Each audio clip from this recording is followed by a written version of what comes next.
She dropped to her knees before he even stepped through the doorway. Her hands trembled. Her voice cracked.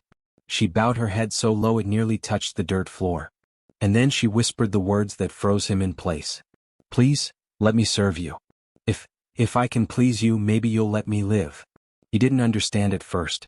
Not the fear in her eyes. Not the desperation in her shaking breath. Not the way she tried to offer herself as if it were the only language she remembered. Private Daniel Harris, 19 years old, son of a mechanic from Iowa, stood rigid, rifle lowered, helmet dripping rainwater, staring at a young woman who believed her life depended on surrendering the last piece of dignity she had left. She wasn't flirting. She wasn't bargaining. She was begging. Begging the way someone begs for water in a desert. Begging because the world had already taken everything from her except this one learned instinct. Serve or die. He opened his mouth but no sound came out. The room smelled of damp wood, kerosene, and months of fear. Behind her, torn blankets clung to bamboo walls. Outside, the last echoes of gunfire faded into the hills. She crawled forward. Not seductively. Not willingly. But like someone carrying a lifetime of terror on her back. "I can serve you, please, don't hurt me." Only then did he understand. Only then did the scattered pieces fall into place. The abandoned building, the stories they'd heard from villages, the warnings that Japanese forces had spread lies about the Americans, calling them white devils, who would torture any woman they found. He knelt beside her, but not to accept what she offered. He reached for the torn cloth slipping from her shoulders and gently lifted it back over her. His hands did not touch her skin. He moved with the care of someone handling a wounded bird. "You're safe," he said quietly. "No one here will harm you. You don't have to serve anyone ever again." The word free was new to her. Strange. Almost unbelievable. Her breath hitched. Her shoulders shook. Tears slid down her cheeks, silently at first, then all at once, as if her body had been waiting years for permission to collapse. And in that moment, something happened that Daniel Harris would remember for the rest of his life. A tiny, fragile smile formed on her face. A smile born not from joy, but from release. Before he could stop her, she reached for the sidearm at his hip. A single motion. A single breath. A single, devastating choice. He lunged forward, too late. And as she fell into his arms, she whispered, "Freedom is enough." The story begins with heartbreak. But it carries a meaning deeper than grief, one about dignity, mercy, and what humanity is supposed to be in the darkest places on earth. If you're here for stories of courage, truth, and the quiet moments that shaped the American spirit in World War II, make sure you stay with us until the end. And if you want more stories like this, stories that honor the human soul, consider subscribing and following this channel. Because what happens next changed him forever. The rain still drummed softly on the tin roof as Daniel Harris knelt beside her lifeless body. But the world around him was already widening, stretching far beyond that cramped room and the single tragedy it held. What had just happened wasn't madness. And it wasn't senseless. It was the end of a story that had begun years before he ever set foot in the Pacific. Years before she ever learned to fear the sound of foreign boots. To understand her final breath, we have to step beyond that hut. Beyond the shock in his eyes. Beyond the trembling in her voice. We have to see the world as she lived it. Across the islands of the Philippines, across Burma, Malaya, and later Okinawa, the Japanese military had built a network of comfort stations. Places disguised as protection. Places advertised as discipline for soldiers. But in truth they were prisons. Women were taken, deceived, transported, or forced through threats no one should ever hear. Most never saw their families again. Most never saw freedom again. Days blurred into months. Months blurred into years. And their world shrank into a single room, a single routine, a single command: obey or suffer. When American troops began pushing across the Pacific in 1944 and 1945, the Japanese retreat was fast, chaotic, and brutal. Officers who once controlled everything fled to the hills. Supply lines collapsed. Armies starved. Outposts were abandoned in the rush to avoid capture. But the women inside the stations were not evacuated. They were left behind, isolated, terrified, trapped between two armies. And they had been taught exactly what to fear. Japanese propaganda had been relentless. American soldiers are monsters. They kill women on sight. They torture. They violate. They burn villages. To a woman who had never seen an American in her life, those lies became truth. Those lies became law. Those lies became the reason she believed she would die the moment he stepped through the doorway. She wasn't the only one. On Okinawa, entire families threw themselves off cliffs because Japanese commanders ordered them to believe the same stories. Across the islands, thousands hid in caves refusing rescue. Fear, manufactured fear, was one of the empire's strongest weapons. And so when the gunfire stopped that morning, when the American voices echoed down the hill, when the boots approached her building, she did the only thing she had been conditioned to do. She tried to offer what little she believed might save her life. Not out of desire. Not out of choice. Out of terror. Daniel Harris didn't know this when he lifted her shoulders from the dirt floor. He didn't know about the stations spread across the Pacific. He didn't know how many women had lived and died in them. He didn't know the rumors, the propaganda, the years of psychological chains that had wrapped around her mind. But the United States military did know what it stood for. And long before his boots ever touched this island, American doctrine had been shaped by something the Japanese did not teach. The idea that war had rules even when the world was burning. The idea that civilians had rights.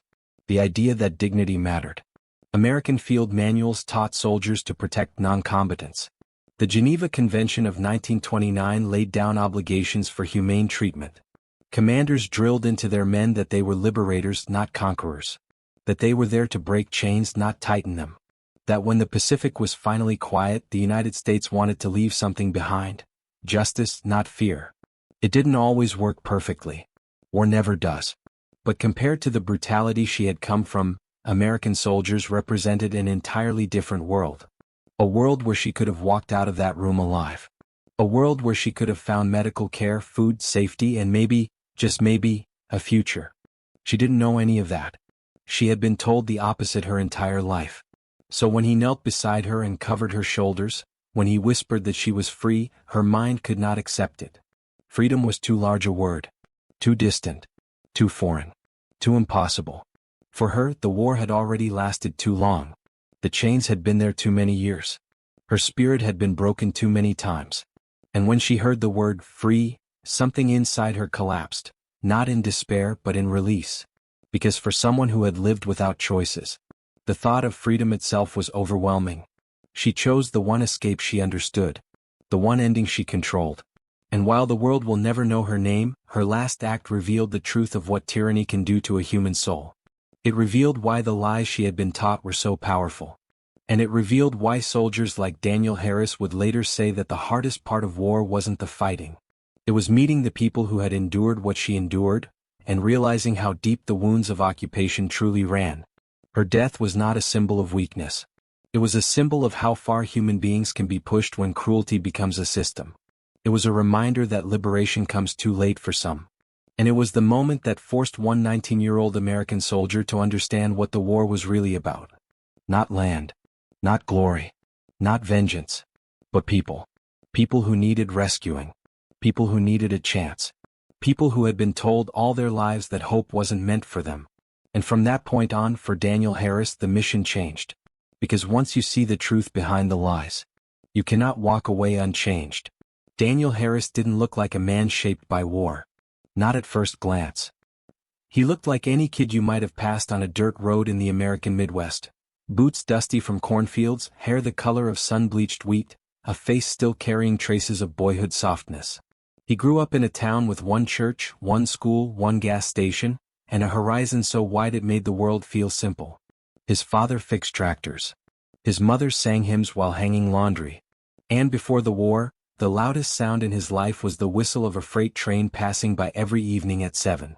He enlisted in 1942 the way so many young men did, not out of hunger for heroism, but out of a sense that duty was something you didn't question. The posters said your country needs you. The papers said Pearl Harbor must be answered. His pastor said that good men stand up when evil rises. And so he signed his name, took one last look at the quiet fields of home, and boarded a bus to a place he had never heard of, a training camp somewhere in Kansas. The heat hit him first. Then the dust. Then the realization that the boy who stepped off that bus wouldn't be the same boy who returned, if he returned. Days blurred into drills. Nights blurred into exhaustion. Strangers became brothers. Kansas became Texas. Rifle practice became instinct. And little by little, the softness of the Midwest hardened into something else. Not cruelty, not aggression, but resilience. The kind of resilience that comes from knowing someone is depending on you, even if you don't know their name yet. But even as the training toughened him, something inside stayed untouched. His mother's Bible was always tucked in the side pocket of his duffel bag. The hymns she sang still echoed in the back of his mind when the nights grew too long. And the values he carried from home, kindness, dignity, the belief that people could be good even when the world wasn't, followed him across the Pacific like an invisible shield. He didn't drink. He didn't brag. He wrote letters home every Sunday when the mail ships could still reach them. His sergeant called him choir boy. The others called him saint. He hated both names. But not enough to protest. Because out here morality was rare. And sometimes rare things become targets. Still, Daniel believed in the idea that American soldiers were liberators. That their presence meant something more than victory, it meant protection. It meant that somewhere, some family might sleep safely again. It meant that people living under fear might finally breathe. And even when war hardened him, when he saw friends die, when he saw islands burn, when he watched bodies fall without ceremony, he held on to that belief with both hands. If he let go, he wasn't sure who he would become. But nothing in the jungles, in the firefights, in the screams of night patrols prepared him for the girl in the hut. Nothing prepared him for the way she recoiled when she saw him. Nothing prepared him for the terror in her voice when she begged him not to hurt her. Nothing prepared him for the realization that she wasn't afraid of war, she was afraid of him. War hardened him. But she broke something inside. Because in that moment he understood that all his talk of being a liberator meant nothing to someone who had only known lies. He saw the cruelty she had endured, not through scars or bruises, but through the way her soul seemed already half gone. And when she died in his arms, by her own choice, driven by a fear he didn't cause but couldn't prevent, something collapsed inside him. It wasn't guilt. It wasn't anger. It was the weight of understanding. Understanding that even if he survived the Pacific, even if he made it back to the cornfields and the quiet trains, he would never again be the boy who left home in 1942. Because now he had seen what the war was really fighting against. Not an enemy nation. Not an ideology. But the systems that could turn an innocent girl into a prisoner of her own terror. And from that day forward, Daniel Harris no longer fought for medals or survival or orders. He fought for her. For every silent victim who believed freedom was a lie. For every soul too wounded to wait for rescue. She didn't know it. But she became the compass he followed for the rest of the war. She had a name once. A home. A mother who brushed her hair beside a clay stove every morning. A father who believed the world would stay gentle if he worked hard enough. But war devours gentle things first, and hers was taken long before Daniel Harris ever stepped onto that island. Rumors spread among the girls. Some had heard of these stations, places where escape was impossible. Some had seen women dragged into rooms they did not come out of for hours. Some had watched others break down long before they even reached their destination. But the truth was always worse than the rumors. And by the time they arrived, all the doors around them seemed to close at once. They took away their clothes, then their names, then everything that made them feel human. The system didn't rely only on guards or fences. It relied on fear. Fear so deep it rooted itself inside them. Fear cultivated with precision. Every morning they were lectured. You belong to the empire now. Americans are monsters who kill without hesitation. If you're captured, they will tear you apart. If you want to live, obey us. Only us. The phrases changed, but the message was always the same. Your only safety is your silence. And when fear is repeated long enough, it becomes truth. There were girls who tried to run. Some made it to the trees before the guards caught them. Some didn't even make it past the gate. And the punishment that followed wasn't meant to discipline, it was meant to educate. To remind everyone that hope was a dangerous thing. She learned the lesson quickly. Too quickly. Inside the station, time didn't move normally. It blurred. Days weren't days anymore, just cycles of waiting, trembling, enduring, breaking, surviving, breaking again. What hurt wasn't only the captivity, but the erosion. The way every week stole something. A memory, a dream, a belief. The way she would sometimes wake up and forget what her mother's face looked like. The way she stopped remembering the path from her doorstep to the river she used to play beside. The way her own voice started sounding like someone else's. Stories from other women would echo through the walls at night. Fragments of testimony that would later appear in reports, in interviews, in the memories of survivors like Kim Hak-sun, who said she felt as if her soul had been locked outside her body. The girl in Daniel's arms felt the same. Not dead. Not alive. Just suspended somewhere between the two. But the strangest part wasn't the suffering. It was what happened after months of it. The way captivity became routine. The way routine became familiarity. And the way familiarity slowly rewired the mind. When freedom becomes a foreign concept, captivity becomes a twisted form of comfort. A cage can feel like a home if it's the only place you're allowed to breathe. She stopped imagining escape. She stopped imagining rescue. She stopped imagining anything beyond the next morning. The guards told them Americans were demons, and after enough terror, she believed them. Because when you've forgotten what hope looks like, even lies can feel like certainty. So when the gunfire approached the island, when American boots finally marched closer, she didn't see liberators. She saw death coming to finish what the empire had started.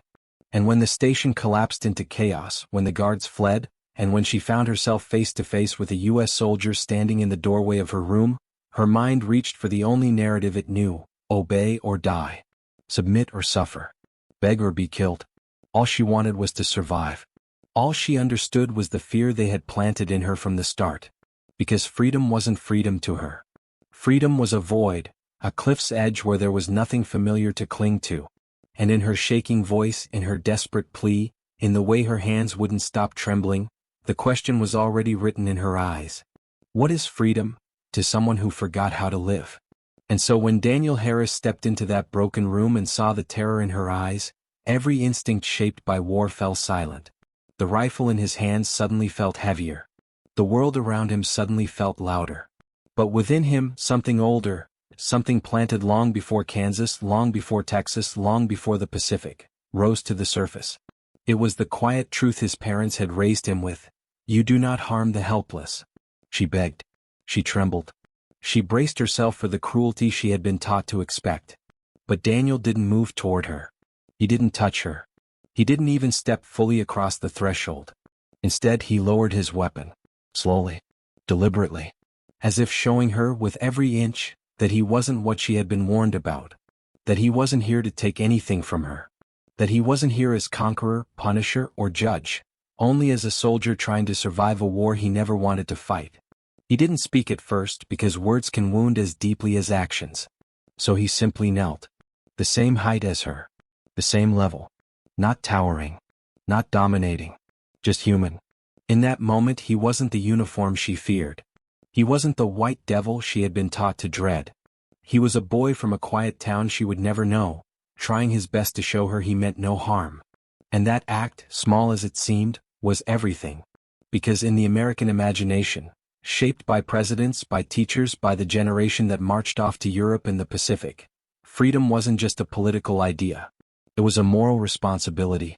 A duty not only to protect but to uplift. MacArthur's doctrine echoed through every briefing, every leaflet that rained over the islands, every speech broadcast from New Guinea to Leyte. We come as liberators. Not conquerors. Not new tyrants replacing the old. Liberators. That word mattered. Not because America always lived up to it, no nation ever does, but because thousands of young men like Daniel believed in it with the sincerity of people who had never tasted power before. They believed they were carrying not just rifles but principles, principles meant to restore dignity where it had been stolen. Daniel embodied that ideal. Not in the sweeping, cinematic way of propaganda posters, but in the quiet, trembling way of a man choosing compassion when violence would have been easier. War had given him 1,000 excuses to be cruel, but he refused all of them. Because cruelty would have made him like the very systems America claimed to be fighting against. And if he surrendered his humanity, then the war wasn't saving anything, it was only multiplying the darkness. So he offered her water. Clean. Cold. Not as charity but as a gesture of equality, two exhausted souls trapped in a nightmare neither of them chose. He spoke with the gentleness of someone trying to bridge two broken worlds. You're safe now, he whispered, though his voice shook. Not because he doubted the words, but because he could feel how much he didn't believe them. To her, safety was a story told in another language. Something distant. unreachable, impossible. But to him, safety was the entire point of why he wore the uniform at all. And in that room, Daniel realized something his commanders had never written in any manual. Freedom means nothing if the broken are too frightened to receive it. Liberation means nothing if the liberated believe rescue is just another form of captivity. That truth struck him harder than any bullet ever could. Because America's mission in the Pacific, at least in its most idealistic form, wasn't just to defeat the empire. It was to end a chapter of brutality and replace it with something humane. MacArthur had said as much. We do not return to the East as rulers but as friends. And even if that vision didn't always take root in the mud of real battlefields, soldiers like Daniel tried to hold on to it, tried to embody it, tried to prove it one act of decency at a time. Thus, in that silent hut, a philosophy deeper than orders guided him. We fight to end darkness, not to deepen it. He didn't know where she came from. He didn't know what she had survived. He didn't know the lies that had poisoned her mind for months, or the way fear had hollowed out her hope. But he knew she was human. And that was enough for him. He didn't save her. He couldn't. Freedom was a language she no longer remembered how to speak. But Daniel carried the weight of that moment with him, not as guilt but as a vow. A vow that if the war forced him to take life, it would never force him to abandon compassion. A vow that he would guard his humanity the way he guarded his rifle. A vow that even in the worst corners of the Pacific, he would remain the boy his mother raised. Because in the end that was what made him American. Not victory. Not firepower. But the refusal to let war decide who he was allowed to be. But even as Daniel tried to steady her breathing, even as he tried to convince her that the nightmare was ending, he sensed something slipping away inside her. Something fragile, something beyond the reach of any promise he could make. Her shoulders shook, not from cold, but from a lifetime of fear packed into a single trembling body. Her eyes, still wet with panic, flicked between the open door and his calm face, as if she were trying to decide which world was more dangerous, the one she had just escaped or the one she had been told would destroy her. He spoke softly. Not as a soldier but as a human being searching for the right words in a place where words rarely survived. "You're free now," he told her. She blinked, slow and uncertain, as if the sentence itself didn't make sense. Free. It was a sound she seemed to recognize only as an echo, not a truth. Daniel didn't move closer. He didn't reach for her. He simply sat beside her, a careful distance away, letting silence fill the air between them. And in that silence, something shifted. She looked at him, not at the uniform, not at the insignia, but at him. At the young man whose hands were steady, whose voice carried no threat, whose presence didn't match the stories burned into her memory. Her lips parted. At first no words came out. Then, quietly, painfully, she asked a question that pierced through him like a blade. "Why didn't you hurt me?" Daniel swallowed hard. How do you answer a question like that? How do you explain humanity to someone who has only ever known its absence? He tried anyway. Because we're not here to harm you. Because you deserve better than what was done to you. Because no one has the right to take your dignity away. She stared at him, almost bewildered by the idea. "No one ever said that before," she whispered. Then she told him her name. He never forgot it. She shared fragments of her life, her village, her mother's voice, the day soldiers came. She spoke as if each memory weighed something, as if lifting it took strength she no longer had. And as the words spilled out, Daniel realized she wasn't just telling her story. She was trying to understand it herself. Trying to figure out how she had survived long enough to be standing in front of a man she had been told would kill her. When she paused, he reached for the only truth he knew. "You're safe now," he said again, softer this time. "You can go home. You can choose what happens next." For a heartbeat, hope flickered in her eyes. But only for a heartbeat. Because when she looked away, something dimmed. As if the thought of freedom didn't comfort her, it frightened her. Freedom meant a future. A future meant living. And living meant carrying every scar, every humiliation, every night she had been treated as property instead of a person. "What is freedom?" she murmured, to someone who forgot how to live. Daniel felt his chest tighten. He wanted to tell her she could learn again. He wanted to promise her a world where she wouldn't be haunted by the things men had done. He wanted to give her back the life she had been robbed of. But before he could answer, she reached toward him, not with fear, but with a calmness that terrified him more than anything. Her fingers brushed his hand, gentle, almost grateful. Then she looked into his eyes with a sadness deeper than words. "Thank you," she whispered. "Not for saving her, but for showing her one moment of kindness before the world reclaimed her." Daniel saw the change in her posture, saw the way acceptance settled onto her shoulders, and his stomach dropped. He opened his mouth to stop her, but the moment had already slipped beyond his reach. What she did next wasn't an act of desperation. It was an act shaped by months of lies. By the indoctrination that surrender meant shame, that survival meant misery, that death was the only escape allowed to women like her. And just like the civilians on Okinawa who leapt from cliffs because they believed American soldiers would torture them, she made her final choice from a place of terror, not logic. When the sound rang out, it wasn't loud. It was small, almost fragile, like the closing of a book that had been written in suffering from the very first page. Daniel froze. Not from shock, but from heartbreak so profound it rooted him to the earth. He knelt beside her, unable to breathe, unable to comprehend how a life could disappear so quickly, so quietly, right in front of him. And in that crushing silence, something in him hardened, not into hatred but into resolve. He looked at her still face, at the peace she finally had to buy with her own life, and he whispered a vow only the walls could hear. "If this is what tyranny creates, then I will fight it to the end." It was not anger. It was not vengeance. It was a promise made in grief, sealed in duty, carried forward in the heart of a wounded American soldier who now understood exactly what he was fighting for. The smoke from the small room still lingered when Daniel finally forced himself to stand. His hands shook, not from fear, but from a grief that felt too heavy for a 22-year-old to carry. A moment earlier he had believed he could save her, not just from danger but from the lies that had warped her sense of the world. Yet her final choice carved something irreversible into his heart. It didn't harden him. It refined him. It shifted the entire direction of his war. Before that day, Daniel fought because he had been told it was his duty.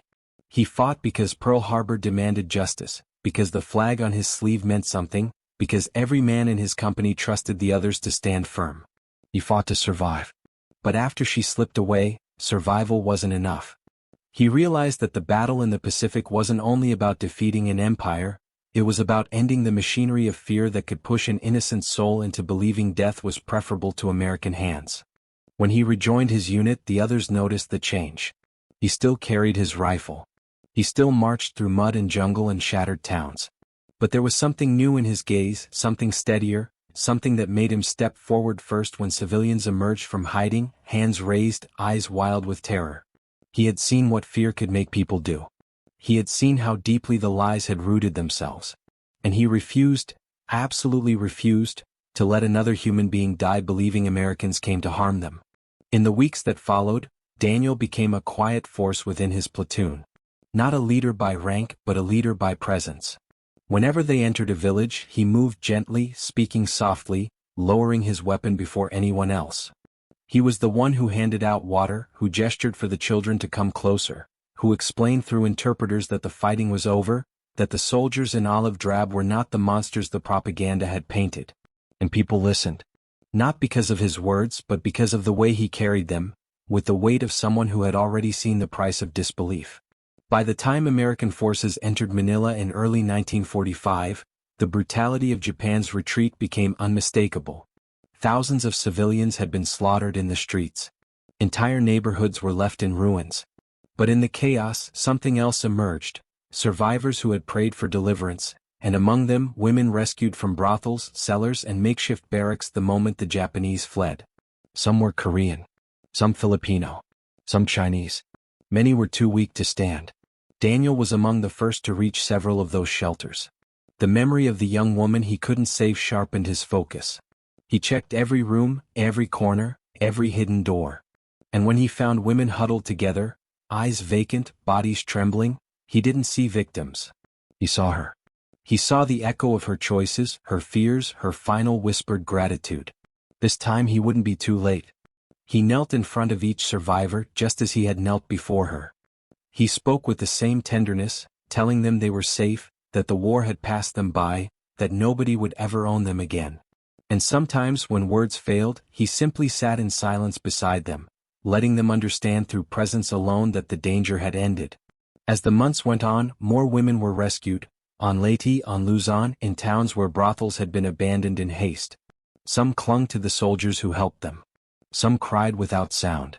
Some stared at the sky as if seeing it for the first time. And Daniel never forgot that every one of them represented a life that might have slipped away if fear had claimed them first. He didn't write home about any of it. Not because he wanted to hide it, but because he didn't know how to put into words the transformation happening inside him. How do you explain to your parents that war no longer felt like a battlefield? It felt like a responsibility. That protecting the innocent had become the core of why you still carried a rifle? Her death had taken something from him. But it had given him something too. A purpose stronger than survival. A mission deeper than victory. Daniel Harris wasn't just fighting a war anymore. He was fighting for every life fear might try to steal next. Long after Manila was secured, after the gunfire faded into memory and the Pacific winds stopped carrying the smell of smoke, Daniel found that one moment, her final breath, her final fear, still lived inside him. Not as a wound but as a compass. What happened to her was not simply a tragedy. It became a thread woven through the remainder of his war, shaping the man he would become and the values he carried home. Her story did not vanish in that small room. It echoed in every town liberated, in every civilian who stepped hesitantly toward American lines, expecting cruelty but finding compassion instead. Somehow, without ever knowing her name, others felt the impact of her life through him. Because each time he knelt to reassure a frightened villager, each time he lowered his voice to calm a child trembling behind a doorway, each time he stood between a panicked family and a nervous young Marine with a cocked rifle, her choice whispered to him, "Don't let fear take another one." Daniel never spoke of her openly. But she lived within his actions. She lived in the patience he carried, in the gentleness that surprised even hardened officers, in the unwavering refusal to treat human beings as collateral in the path to victory. War demanded efficiency, Daniel insisted on humanity, and others followed. Slowly, gradually, almost imperceptibly, the platoon adopted his posture, lowered weapons sooner, approached civilians with a steadier calm, learned to recognize the signs of propaganda-driven terror. By the time the campaign pushed northward, Daniel realized something extraordinary. Her story had not only changed him, it had begun to change the men beside him. One soldier's transformation had rippled outward, softening edges sharpened by months of battle. She was gone, but the moral gravity of her life guided dozens of others toward a version of America that existed not in slogans but in deeds. In quiet moments, Daniel replayed her last words, not with anguish anymore but with clarity. She hadn't asked for forgiveness or pity. She had asked whether the Americans she'd been taught to fear could be trusted. And he had tried, desperately, to prove they could. Her death taught him that trust is fragile, that truth can be twisted into a weapon even more destructive than artillery, and that every soldier carries a responsibility far greater than their orders. He understood, finally, that liberation wasn't just a matter of pushing back an army. It was the restoration of dignity, one frightened soul at a time. When the war ended and he finally stepped onto American soil again, Daniel noticed something he hadn't expected. The country he returned to felt different because he was different. He saw America's identity not only in victory parades or medals pinned to uniforms, but in the quiet belief that freedom meant nothing if it wasn't shared. That dignity wasn't an American gift, it was a human right America chose to defend.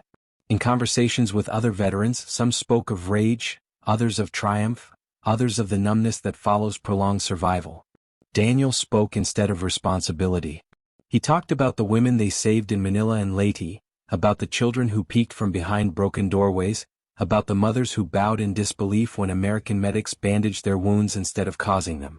And when he spoke of her, never by name, never in detail, he described her as the moment he understood why the war mattered. Not because America needed to win, but because tyranny had stolen from her the ability to believe in her own worth. Her death wasn't the end of her story, it was the beginning of Daniel's understanding of America's true purpose in the Pacific. Freedom was not simply a political ideal. It was the antidote to fear. Dignity was not a diplomatic promise. It was something you defended with your hands, your voice, your choices. In the end, her legacy became inseparable from his own. She had shown him the cost of a world where lies governed hearts. And America, at its best, was the force that sought to break those lies apart. Because liberation wasn't only a mission, it was an identity. And she was the one who taught him that. Her life was brief, but in its brevity, it shone with a quiet brilliance. A brilliance forged not in the freedom she received, but in the fear she endured and the humanity she inspired in the young soldier who met her.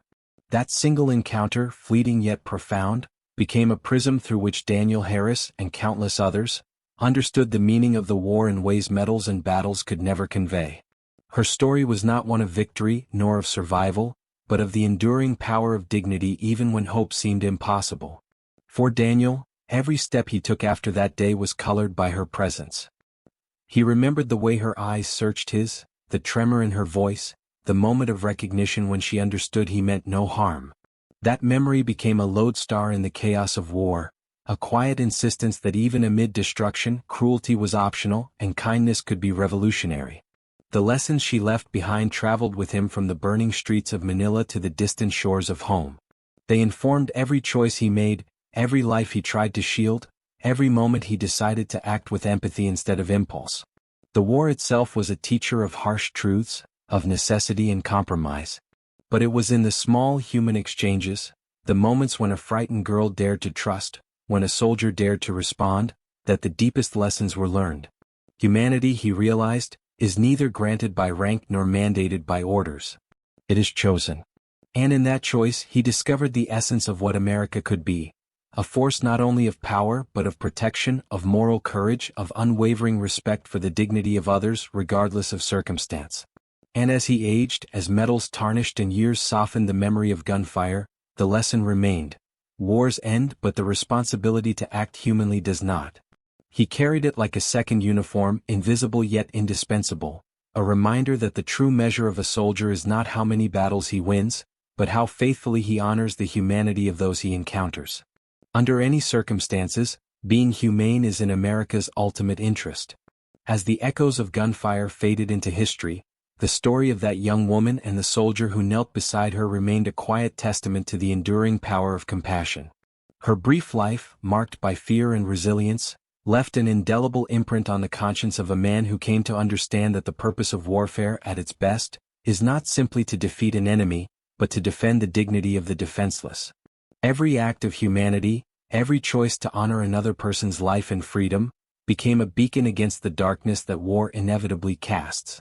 Daniel Harris carried that lesson through every campaign, through every liberated village and every frightened face that met the American uniform for the first time. He learned, painfully, that liberation is more than strategy, it is moral commitment. It is proof that power without principle is hollow, that victory without respect for human worth leaves a void no medal can fill. And as the war receded into history, that truth remained vivid. A single moment of courage, empathy, and honor can ripple outward, touching lives far beyond the battlefield. Today that legacy resonates beyond the Pacific Islands and beyond the memory of one soldier. It reminds us that America, at its core, has sought to wield strength not as a tool of oppression, but as a shield for the innocent, a means to restore freedom, and a way to reaffirm the dignity of every human being. In every mission, in every act of liberation, the principle holds that those who fight for freedom must do so without abandoning their humanity. It is a standard that transcends time, reminding us that the character of a nation is measured not only by its victories, but by how it treats the most vulnerable among us. As we reflect on the courage of soldiers like Daniel Harris and the sacrifices of women whose lives were stolen and yet remembered through history, we are called to carry their lessons forward. To uphold dignity. To honor freedom. To recognize that even in conflict, compassion is not optional, it is essential. Under any circumstances, being humane is in America's ultimate interest. If you found this story moving and want to explore more untold histories of World War II, make sure to subscribe to our channel and follow the series. Each documentary brings to life the courage, sacrifice, and humanity that defined a generation. Don't miss the chance to witness the stories that history almost forgot. Watch our other World War II documentaries next, and join us in remembering the lessons of the past.